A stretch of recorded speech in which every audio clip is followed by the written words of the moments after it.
Welcome to the first video in a series of presentations on the automatic post-earthquake damage assessment of stone masonry buildings which leverage machine learning, computer vision, and physics-based modeling.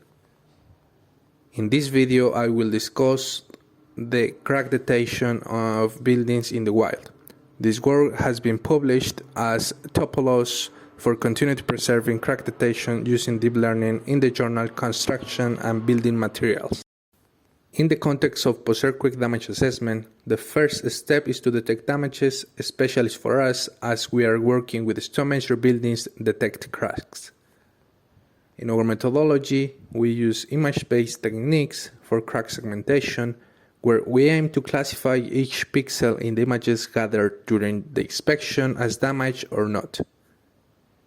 The state-of-the-art techniques uses deep learning. However, we found that it has two main drawbacks. The first is related to discontinuous cracks when the model is inferred, and the second is the requirement of highly precise labels for training. In our work, we contribute by evaluating the topological loss function that considers the topology of the crack for modeling training, incentivizing continuity of the cracks during the prediction, as well as not requiring very precise labels for training. Additionally, we propose a new metric to assess the continued preservation of the crack after inference of the deep learning models, as well as a new training dataset for future benchmarking. For the methodology, we used convolutional neural networks which receive RGB images of damaged buildings as input and produce an image that represents the location of the damages as output.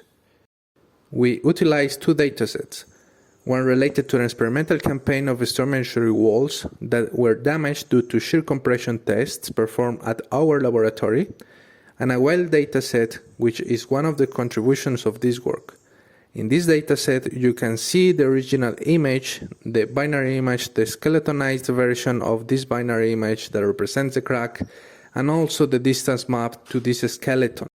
Regarding the loss functions used for training, we first used mean squared error and dice loss functions based on binary image that represent the crack pattern. Second, we trained the models using distance maps as ground truth. We used combination of mean squared error, topoloss function, and dice loss. The main contribution of this work is related directly to the topological loss function. This was proposed by Honor et al. And is composed of two terms. One contributes to the continuity of the crack, and the second contributes to the avoidance of false positives in predictions. As you can see in both components, it depends on a pixel called the critical pixel, which we find using the maximum path procedure proposed by Taruga et al. In this procedure, the ground truth is used to identify background connected components of the crack. Then the prediction is used together with the maximum spanning tree methodology to find the maximum path. This is one of the paths that connect the background components passing through the crack and that maximize the minimum value along this path. Then, if we visualize the loss function, the idea is to minimize the value of this critical pixel and also minimize the difference between the value of this critical pixel and the value in the ground truth. By visualizing the results, we can see that the models trained with this function have encouraged more continuity during the prediction of cracks as compared to those that do not take topology into account during training. We use two metrics to measure the performance of the model. The first metric is the F1 score, which tells us how well the prediction overlays the notation. A score of 1 indicates that the prediction overlays perfectly with the notation, while a score of 0 indicates a completely mistaken prediction.